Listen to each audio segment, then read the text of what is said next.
What's up, YouTube? How you guys doing? I hope you guys are being blessed. I hope you're having a great day whenever you watch this video. I'm feeling fantastic. I don't know when you're going to watch this video, but my Stros are on a roll right now. They are on a roll, and I'm representing right now. I'm a big Astros fan, man. When it comes to sports, that was the first team that I really started to love.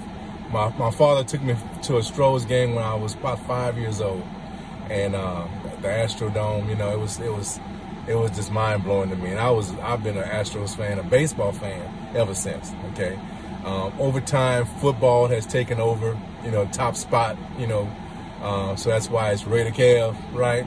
But Stros gonna always be right there, and I'm proud of it. Anyway, that's not what this is about.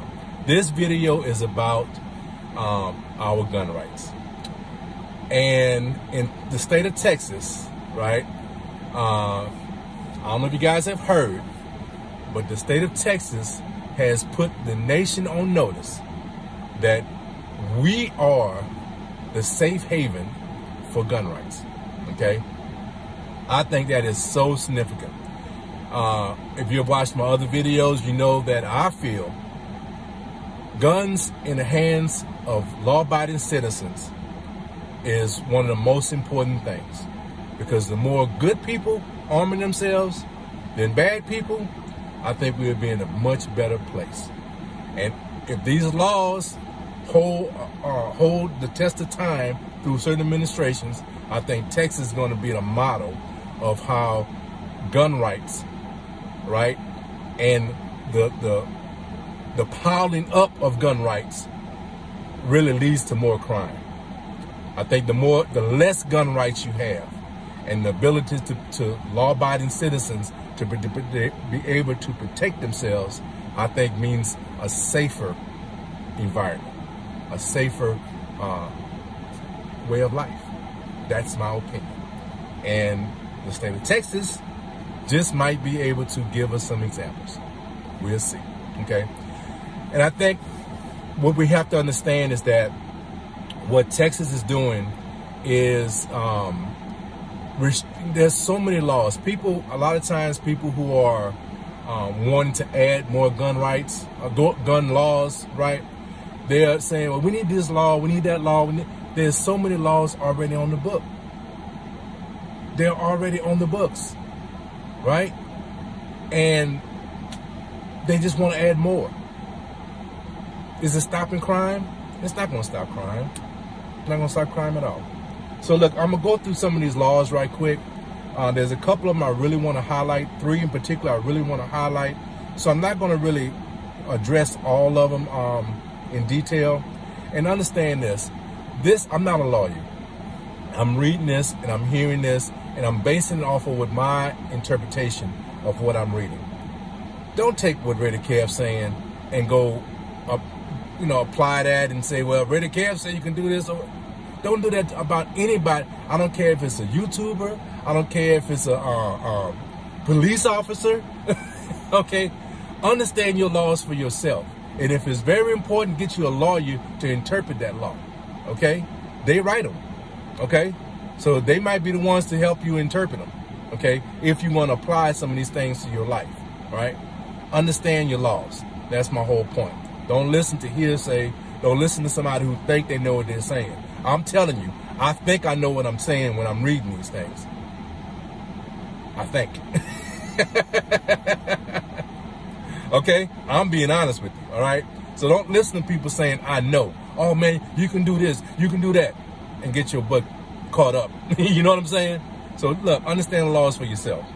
So the one that I'm going to go through some of these other ones that I think are not really, and I'm not really know how you're going to apply these on a daily basis. Senate Bill 19 talks about government agencies having internal practices. So I think the way that implies is like you can't discriminate a certain business because they are promoting gun sales or promoting like firearm training or things of that nature from using rental space. I think that's the way this is applied. So like, let's say you have a building, and I want to come in and open up a training school. You can't restrict me from opening up that school. I think that's what 19, how that would be applied. I'm not sure. I think that's how that works. 20 is very simple, straightforward. It's saying that a hotel can't prohibit you from bringing in a firearm to protect you while you're staying there. They can't restrict you from storing or bringing in your firearm to protect you while you're staying at a hotel in Texas. I think that's very important. I think it's common sense. When you're in a hotel, it's like you're at your home. I think everyone should be able to protect their home. And I think it's pretty straightforward.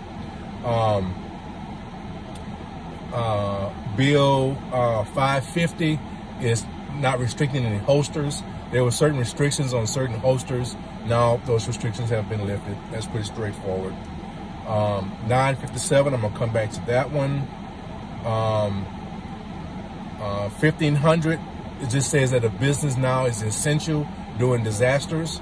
I think that's pretty straightforward. You now are an essential business if you are dealing with firearms or ammo during disasters. Okay. Okay.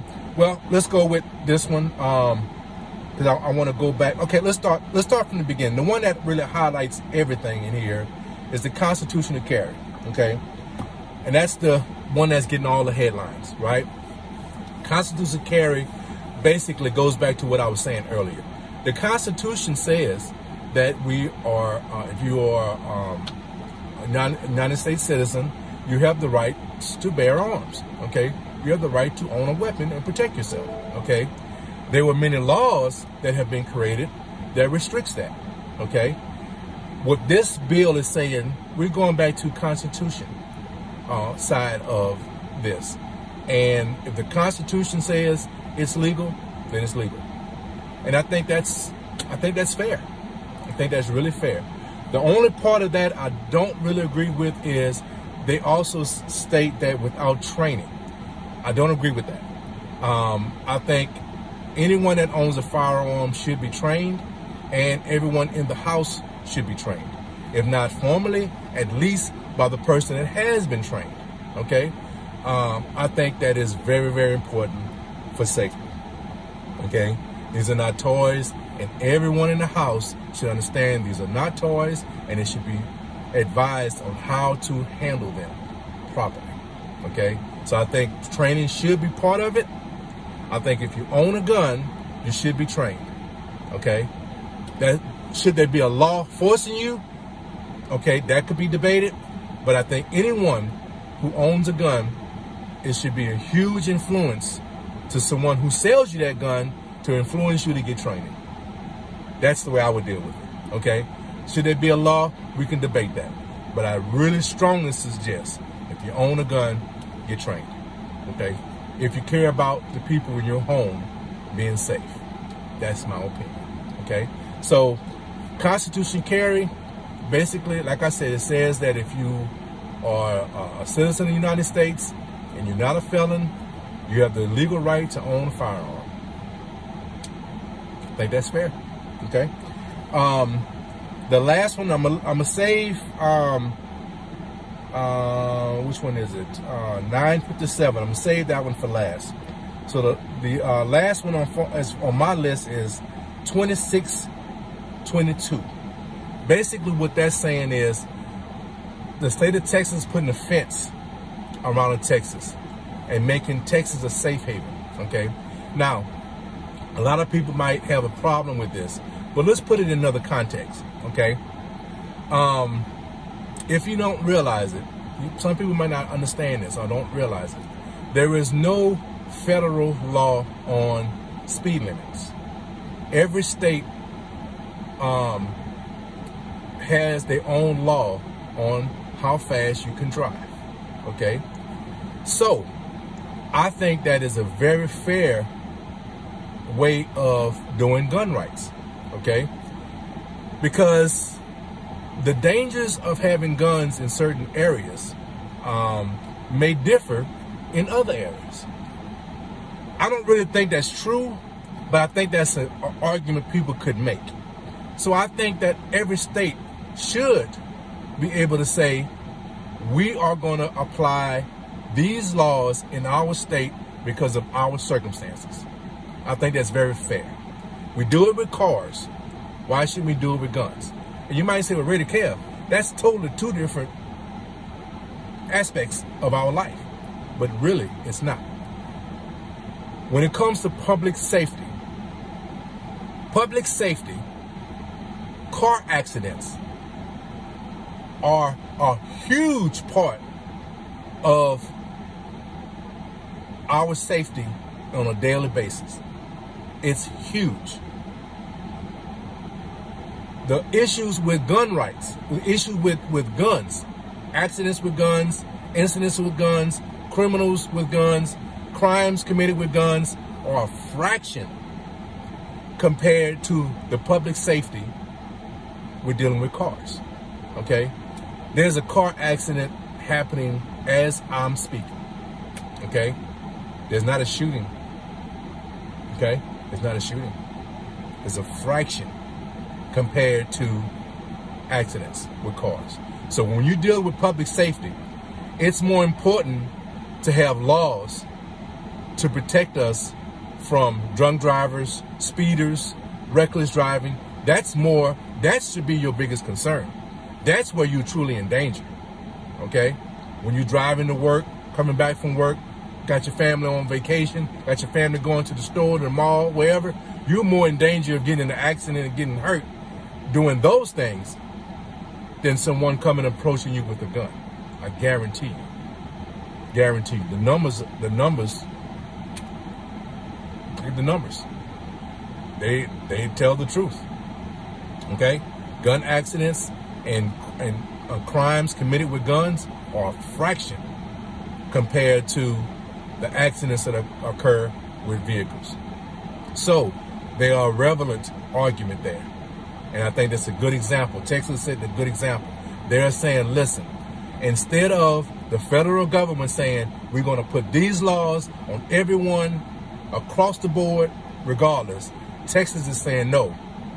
We are our own entity. And we're only going to abide by the laws that we determine are significant or important to our citizens. I think that's fair. I think that's extremely fair. And I hope and I pray other states follow suit. I really do. Because look, you're going to always hear this from me. I feel like it's always better to have more good people arming themselves than bad people. Okay? All right. The other one that I think is very important and something I really hope people really gravitate to, all right? Some of these government officials need to really get on board with this one. House Bill 957. It's about suppressors, okay? Now, suppressors, Hollywood sells us that suppressors are this, this evil thing that someone can sneak in your house and be quietly just shooting up your house with this suppressor and nobody's going to hear it and all this blah, blah, blah, blah, blah. Oh, man. Listen, the criminal activity that is done with a suppressed weapon, man, if I tell you the criminal activity with firearms are small in relevance to with the vehicle, with cars, man, if you take it with a suppressor, it's minute. Fraction is not, what's beyond fraction? I can't even think what's beyond fraction. It's, microscopic, right? It's just, it doesn't really occur, okay? It doesn't really occur. People do not use suppressors doing criminal activities. Not to the general public, maybe upon themselves, criminals on criminal crime, or maybe, I don't know. But people just don't use suppressors in criminal activity. And if it happens, trust me, it is so small, it's not even something that should be on the blimp. But the government makes it a big issue, right? You have to have a tax stamp, okay? You have to wait for your suppressor, right? And what is suppressors, okay? And you notice I don't use silencers because guns suppressed are not silent. You still hear them, okay? Now, you can really get it down. You can really dial it down really, really quiet. Like my 300 Blackout pistol, okay? The AR pistol. If you get that if you get a subsonic ammo, which means the ammo doesn't break the sound barrier, the speed of sound, so you don't get that crack, right? And if you get a suppressor that traps the gas, that makes it silent, or not silent, but really reduces the sound of that explosion, then you don't hear the crack. Oh, you can really dial it down to be really, really quiet, right? You're still gonna hear it. So it's not a silencer, it's a suppressor, okay?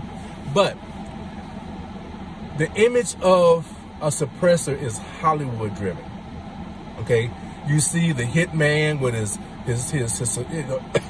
excuse me, his suppressor on his firearm, and he goes in the house and all right? That's not how it's done. That doesn't happen like that, right? For one thing, like I said, the criminal activity with suppressors is minute when it even compared to regular firearms, all right? Crimes committed with regular firearms, and when you add the ones that's committed with suppressors, we're talking about minute, okay? But they have the image of being something dangerous, right? The application for suppressors, in my opinion, is fun. Okay, if you ever shot a firearm suppressed, it's fun. Okay. Number two, if you were ever in a situation, right? You're in your home, you have a home invasion, all right? You're not going to take the time to put on your earmuffs, right? Your ears, and then go check your home. You're going to grab your gun and you're going to search your home. Okay? If you have to fire if you have to fire your weapon, now your hearing is damaged. And now for a split second, a split minute, not more than a second, 30 seconds, whatever, the ringing in your ears, you may miss something that's happening in your home. You fire, and now you can't hear. Okay? And in the assailant, there's more than one assailant, or you miss the assailant, they move, you can't hear where they moved. Okay? With a suppressor, if you had a suppressor when you fire, you can hear things. You still have your hearing. Okay? And now you can address whatever is going on in your home with your hearing. I think that's important. That is extremely important. Okay? So, once again, a suppressor in arms of a law-abiding citizen is a benefit. It's a benefit. Okay? If someone comes into your home, for one thing, like I said, someone legally to obtain a suppressor is going to go through an extreme background check, so they're not going to be a criminal. They're going to pay that extra money, okay? Criminals are not going through these measures to get suppressors, okay? That's my point. Who's going to obtain suppressors? Law-abiding citizens. So these laws, okay, that are on the books to restrict the law-abiding citizen from having something that's beneficial to his safety, that's the only person it's affecting. It's not affecting a criminal. That's my whole point about these 2A laws that are trying to be passed. I'm very grateful I live in Texas right now, because Texas is putting a border around our state and saying our citizens have the right to own firearms and to be able to use them and to be able to have fun with them and to be able to take their family with them without restrictions. And I hope other states come aboard. This should be the trend, not the other way. And unfortunately, these other people who are trying to restrict our rights, they were actually trending upward. Hopefully, Texas is now going to beat them down, and hopefully it goes the other way. So come aboard, Louisiana, Georgia, Arkansas, you know, Arizona, all these states, man. Come aboard, man. Come aboard. Use Texas as the example. Let's beat these laws down, okay? Let's make our citizens, give our citizens, our legal, law-abiding citizens, the tools to protect themselves. Don't make them criminals. Because that's all laws are doing, making law-abiding citizens criminals. That's what's happening. Rated Kev is out. I've spoke my piece. I've taken enough of your time. I hope you enjoy the videos. Give it a thumbs up. Subscribe. Leave some comments. This is not a one-way conversation. It's a two-way It's a two-way conversation. Let's get at it. Let's talk, man. Let's grow this channel, man. Only way you can grow this channel is to share.